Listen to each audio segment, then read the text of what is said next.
Salut tout le monde, j'espère que vous allez bien. Aujourd'hui, je vous retrouve dans une nouvelle vidéo. Comme vous l'avez vu dans le titre, c'est notre rendez-vous bilan lecture que certains et certaines apprécient tendrement et moi également. Donc je suis très contente de vous retrouver pour vous faire ce petit bilan lecture du mois de mai du coup.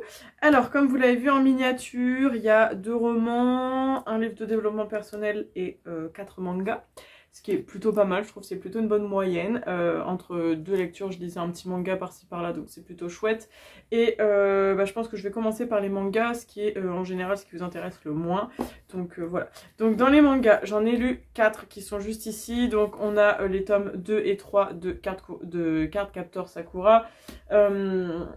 J'ai beaucoup aimé. Alors en général voilà, c'est des shoujo, hein, donc c'est des livres qui sont destinés aux jeunes filles ou aux petites filles en général, mais ça fait quand même partie des grands classiques du shoujo chez les filles, donc c'est une Magical Girl. Donc voilà, les 2 tomes ils sont juste très beaux. Je trouve que cette édition de chez Pika est vraiment très belle.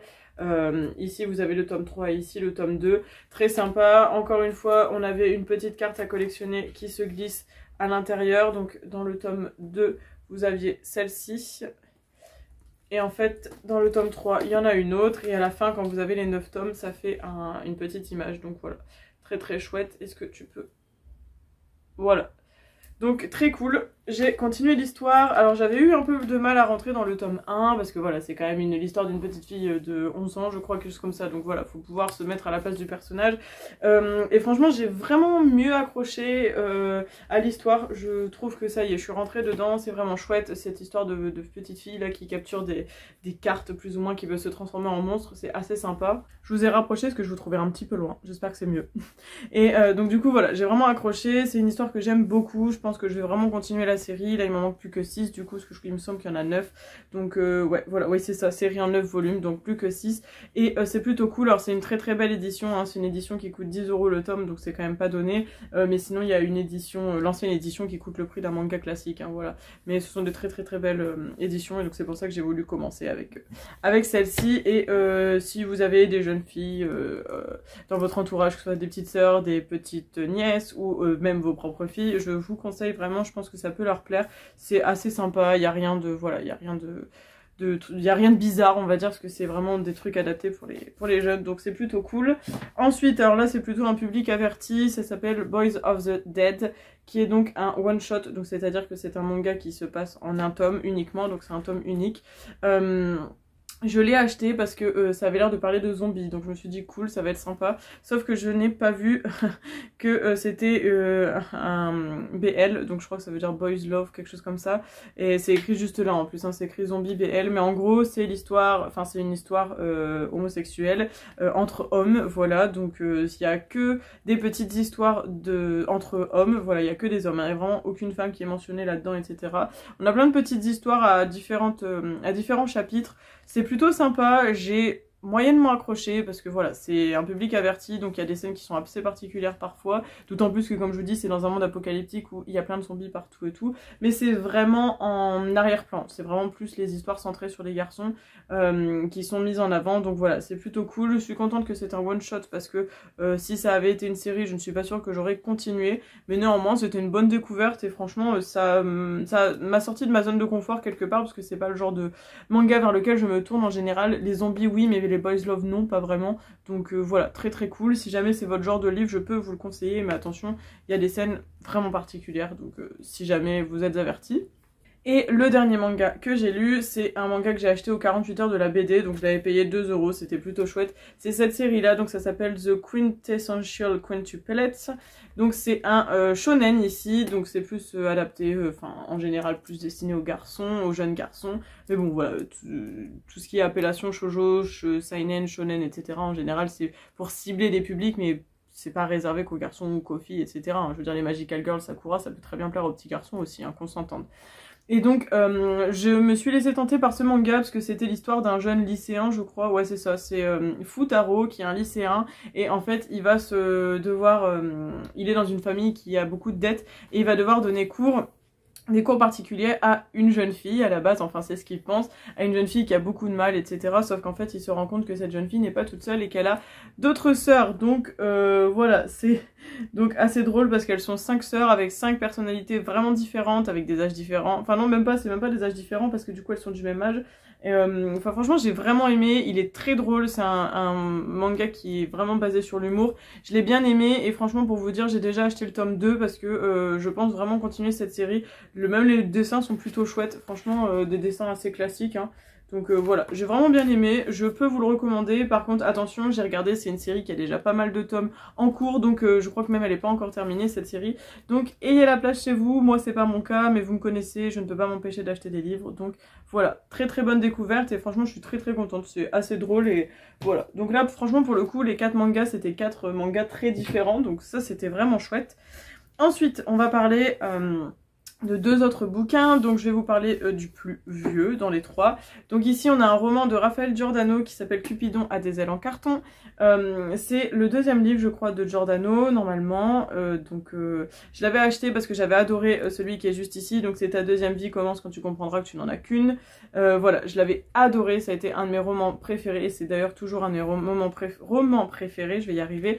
Et je m'étais laissé tenter par ce livre là. Et plus tard j'avais acheté Le jour où les lions mangeront de la salade verte que j'ai lu avant celui-là finalement. Et donc dans cette histoire, Cupidon a des ailes en carton, j'ai eu beaucoup de mal à rentrer dedans, mais j'ai fini par rentrer dedans. Hein. Je l'avais commencé d'ailleurs en étant à Rome, donc c'est pour vous dire, j'ai quand même pas mal mis de temps dessus.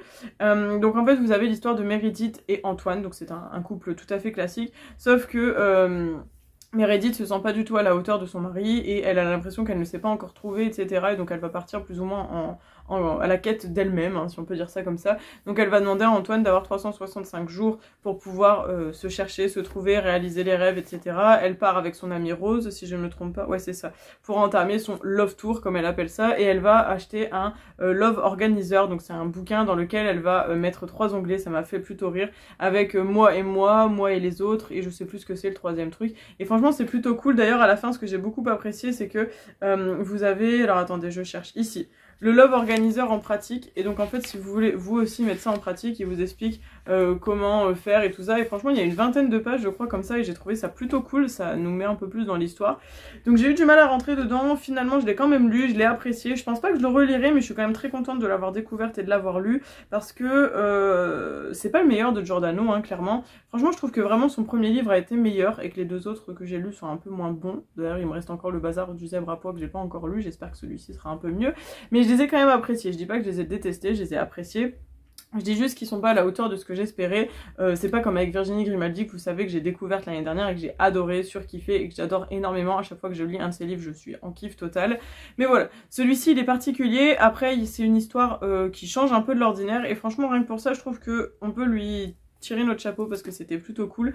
Et ouais, voilà. Et d'ailleurs la fin elle est assez surprenante. C'était pas du tout à la fin à laquelle je m'attendais. Donc voilà, après c'est un assez gros livre, hein, il y a quand même 420 pages, donc voilà, un gros pavé quand même. Mais voilà, si jamais vous voulez le lire, bah pourquoi pas. Après c'est pas forcément le premier livre que je vous recommanderais là dans l'immédiat, mais il était chouette, donc voilà. Ensuite, on va parler livre développement personnel avant de terminer sur le dernier roman. J'ai lu Les Clés du Secret de Daniel Sévigny, donc je ne sais pas si vous connaissez Le Secret. Le Secret à la base est un livre de Rhonda Byrne qui parle de la loi de l'attraction et qui explique comment fonctionne la loi de l'attraction. Bref, je n'ai pas lu ce livre, j'ai vu le documentaire. Ceci étant, je n'ai jamais trouvé le livre en fait et on m'avait recommandé celui-ci, donc c'est de Daniel Sévigny, c'est pas du tout le même auteur mais il vous explique donc les clés du secret parce que c'est en rapport avec le secret évidemment et il vous explique comment mettre la loi de l'attraction plus ou moins en pratique tous les jours. Et voilà, après on y croit ou on n'y croit pas, moi je vous ai déjà dit, la loi de l'attraction, c'est quelque chose auquel je crois et en même temps j'y mets des pincettes, donc voilà. Mais ce livre a vraiment changé ma vision de plein de choses, de beaucoup de choses, ça m'a fait bien remettre en question plein de trucs et ça m'a fait voir plus clair je trouve dans mes idées, dans mes pensées. Donc il est assez, il chamboule plutôt pas mal les gens je trouve. J'ai une amie qui l'a lu également et qui est aussi un peu chamboulée par ce livre et j'avoue que je le recommande très régulièrement parce que c'est vraiment un excellent livre. Je le garde sous la main parce que je trouve que c'est un livre auquel on peut vraiment se rattacher. Je vais pas dire tous les jours mais régulièrement, Donc clairement c'est totalement un livre que je vous recommande. En plus regardez, il est pas long du tout, je crois que je l'ai lu en une semaine parce que il est quand même assez, enfin il porte à beaucoup de réflexion. Donc du coup il faut se concentrer, mais sinon voilà, ouais 180 pages, voilà, c'est pas non plus, voilà. Mais franchement j'ai adoré, après il y a plein d'autres livres en rapport avec le secret si jamais ça vous intéresse sur le sujet. Mais voilà, très très cool, je vous recommande vraiment le meilleur livre que j'ai lu ce mois-ci. Et enfin, dernier roman que j'ai terminé il y a 2 jours du coup, c'est celui-ci. Donc c'est Retour au café du bout du monde. Alors je ne sais pas si vous vous rappelez, je vous avais présenté le café du bout du monde. Et donc là c'est la suite qui s'appelle Retour au café du bout du monde. Et je suis très contente de l'avoir lu parce qu'on a retrouvé John, Casey et Mike, je crois c'était le 3e prénom, je ne sais plus. En tout cas j'ai retenu John et Casey, c'est déjà pas mal. Il va se retrouver une nouvelle fois, enfin John va se retrouver une nouvelle fois au café du bout du monde, totalement au hasard plus ou moins. Et du coup c'est plutôt chouette parce que comme il s'est passé je crois 10 ans entre le premier et le 2e livre, dans l'histoire, hein, parce que en soi, je crois pas qu'il y ait autant d'écart entre les livres, mais dans l'histoire, entre la première fois où John est allé au café et celle où il y est retourné, c'est passé 10 ans. Et donc il nous explique un petit peu comme quoi la visite au café du bout du monde lui a changé sa vision de la vie, que voilà, il a remis plein de choses en question et qu'il a complètement changé sa vie de manière à ce qu'elle lui plaise davantage. Et il se retrouve donc une nouvelle fois dans ce café, sauf que cette fois ce n'est pas pour lui, il y a une nouvelle personne qui va arriver elle aussi dans ce café, donc elle s'appelle Jessica, et Jessica est une personne un peu perdue, tout simplement comme John dans le premier tome, et on va en apprendre un peu plus sur Jessica. John va entrer aussi en jeu, en plus de Casey et du monsieur, mais je crois que c'était Mike hein, qui tiennent du coup ce café. Et franchement c'est très très cool parce que on se rend compte que le café du bout du monde ça va aussi changer énormément de Jessica, et je trouve que ce café du bout du monde a l'air incroyable. Si on pouvait avoir un genre de truc comme ça par chez nous, ce serait vraiment chouette. Donc voilà, je vous le recommande. Si vous aviez aimé le premier opus, je pense que celui-ci pourra vous plaire. Moi il me plaît, il m'a vraiment beaucoup plu. Je n'arrive pas à dire s'il m'a plus que le premier ou moins. Franchement, je les ai vraiment aimés tous les deux. Après, j'ai vu que l'auteur avait déjà prévu une suite. Enfin, elle a déjà été sortie, mais normalement, c'est censé s'appeler Reconnexion, la 3e visite au café du bout du monde. Donc voilà, mais j'ai vu que c'était pas encore sorti dans cette édition-là, et moi j'aimerais bien continuer dans cette édition-là, donc je vais attendre que ça sorte dans cette édition. Très très cool, je suis très très contente, et j'ai hâte d'avoir la suite du coup. Mais franchement, il se lit tout seul, en plus les chapitres ils durent 4 ou 5 pages, enfin voilà, si vous voulez faire une pause, si vous êtes en train de lire ça dans la gare, dans le bus, ou quoi que ce soit, ou dans une salle d'attente, vous pouvez poser assez facilement, et voilà, c'est une lecture feel good comme on aime, et comme j'aime beaucoup, beaucoup. Bref, du coup voilà, vous avez vu cette petite sélection de livres de ce mois-ci. Franchement, je suis assez contente, je trouve que j'ai plutôt bien lu. Et puis c'était assez varié. Bon, j'avoue que j'ai lu pas mal de mangas parce que j'essayais un peu de casser l'ambiance très sérieuse de tous ces livres. Enfin, très sérieuse, j'abuse un peu, hein, mais...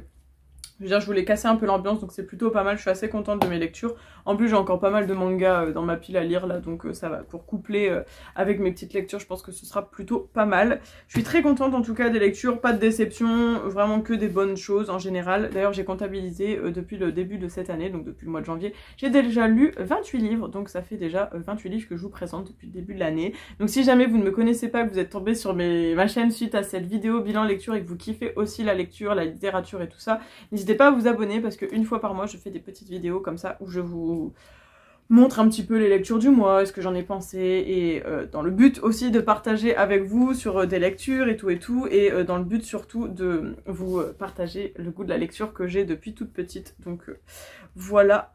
J'espère en tout cas que ça vous a plu. N'hésitez pas à me dire en commentaire ce que vous êtes en train de lire en ce moment, et comme toujours, où vous en êtes dans vos lectures, vos futurs achats, ou au contraire les livres qui vous ont déçus pour que je ne les achète pas à mon tour. Et puis comme d'hab, n'hésitez pas à me dire s'il y a des livres qui vous ont tenté dans ceux que je viens de vous présenter, ou même dans les précédents, parce que quand vous répondez à ces vidéos bilan lecture, en général vous êtes là genre ah ça me donne trop envie, et puis ça je vais le lire, ah bah ça je l'ai lu mais tu vois je l'ai pas trop aimé et tout, et franchement j'adore ça. Donc continuez à fond la caisse dans les commentaires, ça me fait trop plaisir. D'ailleurs j'ai déjà hâte de vous lire lorsque cette vidéo sera en ligne, donc je vous attends avec grand plaisir dans les commentaires. N'hésitez pas à liker la vidéo, n'hésitez pas à vous abonner, et n'hésitez pas à la partager, surtout c'est plutôt cool, ça fait un peu plus de visibilité et franchement c'est plutôt chouette pour moi. Donc voilà, je vous remercie d'avoir regardé cette vidéo, on se retrouve très vite, et puis en attendant prenez soin de vous, ciao ciao, bisous.